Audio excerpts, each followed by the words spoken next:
क्या बात है मेरी चंद्रमुखी, आज ये बासी फूल की तरह क्यों मुरझाई हुई हो? जीजू, आज जब तक आपकी चंद्रमुखी चांद नहीं देख लेगी तब तक ऐसे ही रहेगी। आज जब तुम हो ही घर में, फिर चांद देखने का इंतजार कैसा? तुम क्या किसी पूनम की चांद से कम हो? मेरा मतलब था कि आज ऐसा क्या है जो चांद देखने का इंतजार हो रहा है? लो, अब इन्हें ये भी नहीं पता कि आज क्या है, और मैं इनके कारण सुबह से भूखी हूँ। भगवान ने 2 हाथ दिए हैं, कभी खुद से भी नाश्ता बना लिया करो। हर काम मेरे भरोसे रखती हो, आज जाकर खुद बनाकर खा लो। आज मैं नहीं खा सकती, मेरा व्रत है, करवा चौथ का व्रत आपके लिए ही रखा है, और एक आप है, आपको तो याद भी नहीं है। जिसको कटना होता है वो भला क्यों याद रखे? ये क्या फुसर फुसर करने लग गए? मम्मी, पापा कह रहे हैं बटुआ कटता है आदमी का जिस दिन को, वो भला क्यों याद रखें उस दिन को। यहाँ मैं भूखी प्यासी इनकी लंबी उम्र की कामना के लिए व्रत रखती हूँ, और इनको पैसों की पड़ी है। क्या खाक लंबी उम्र, साल के 364 दिन तो जीने नहीं देती, और एक दिन व्रत रखकर मरने भी नहीं देती। मैं सब समझता हूँ, ये सब तुम्हारे शॉपिंग का फंडा है। शॉपिंग का ये फंडा मुझे समझ नहीं आया पापा। सारी बातें यूं ही समझ में नहीं आएंगी बेटा, बाप बाप होता है। ठीक है मेरे पूज्य पिताजी, क्या आप मुझे शॉपिंग का फंडा समझाने का कष्ट करेंगे, ताकि मैं इस फंडे के अंडे को तोड़कर इसका कोई तोड़ निकाल सकूं? बेटा, इस माया जाल में जो फंसा वो बाहर नहीं निकल पाया, लेकिन फिर भी बता देता हूँ। देखो, एक तो व्रत के दिन शॉपिंग कराओ, फिर तुम्हारी उम्र लंबी हो जाएगी, फिर उसके बाद उम्र भर शॉपिंग कराओ। अपने पैसे का बटुआ संभाल कर रखना, मुझे नहीं करनी कोई शॉपिंग वॉपिंग, मैं तो चली खाने। बस यही इनका हथियार है, जैसे इनके खाते ही हमारा नाश हो जाएगा। क्या जीजू, आज भी अपनी दीदी का मन दुखा दिया, जाकर शॉपिंग वॉपिंग करवा दीजिए ना दीदी को। हाँ हाँ, क्यों नहीं, अरे चलो, तुम भी चलो, तुम्हें भी शॉपिंग करा दूंगा। कोई जरूरत नहीं है, मुझे कोई शॉपिंग करने का शौक नहीं, बस पूजा के सामान का पैसा खुशी खुशी दे दो। अरे वाह, ये तो बहुत अच्छी बात है।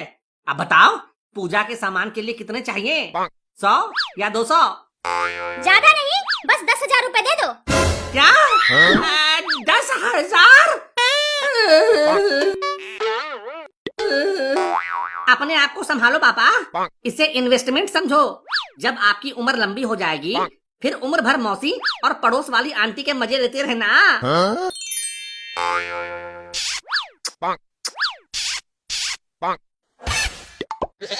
लेकिन इतने का पूजा का सामान, आखिर क्या क्या लेना है?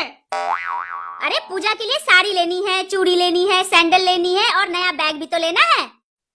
लेकिन साड़ी चूड़ी ये सब तो अभी अभी तुमने तीज पर खरीदा ही था, और पहले से ही घर में इतनी साड़ियाँ तो पड़ी हैं। वो सब पुराने और यूज हो चुके हैं, उनसे पूजा नहीं होगी। जब मैं इतना पुराना हूँ और इतनी बार यूज हो चुका हूँ, फिर भी मेरी पूजा हो सकती है, तो फिर पुराने कपड़े पहनकर पूजा नहीं हो सकती क्या? हैं? मुझे वो सब नहीं पता, पैसा देना है तो दो, वरना। अरे देवा, अब मैं इतना पैसा कहाँ से लाऊं?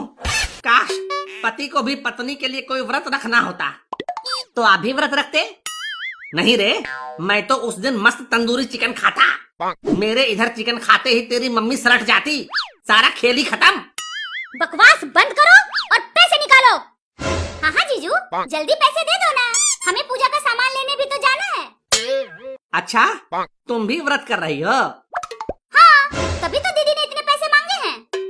अच्छा, अब वैसे तुम किसके हाथ से पानी पियोगी? कोई आ रहा है क्या?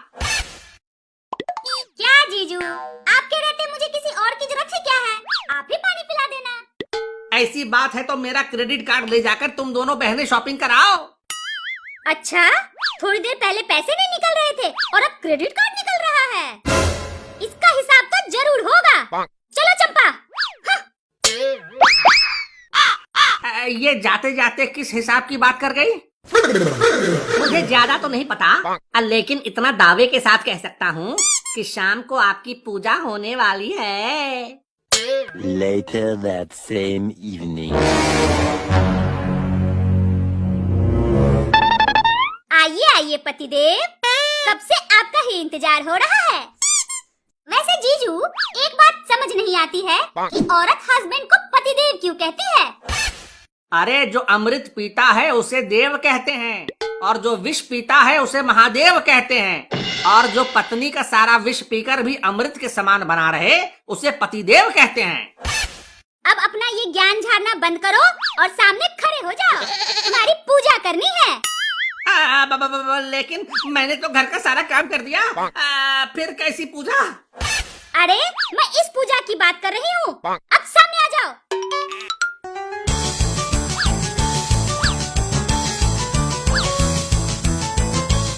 ये क्या कर रहे हो जीजू? अरे जब मैं अपने हाथों से तुम्हें पानी पिलाऊंगा तो फिर सारी रस्म पूरी करनी चाहिए ना। आरती केवल पति की उतारी जाती है। हाँ वो तो पता है, महिलाएं पति की आरती उतारने के लिए ही तो शादी करती हैं।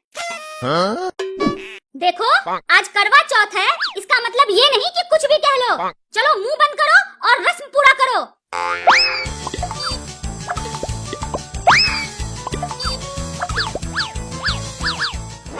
ये आज कैसी हरकतें कर रहे हो? अरे चंपा तो साली है, साली आधी घरवाली होती है ना। देखो फालतू बातों को छोड़ो, मुझे अब बर्दाश्त नहीं हो रहा, जल्दी से पानी पिला दो। अरे पानी क्या, कहो तो भरे तालाब में फेंक दूं, जी भर कर पानी पीती रहना। अपनी ये बकवास बंद करके जल्दी से पानी पिलाओ। काश ये करवा चौथ रोज रोज आए और हम पति पत्नियों को पानी पिलाएं, वरना ये तो हमें रोज पानी पिलाती ही हैं और नाको दम भी किए रहती हैं।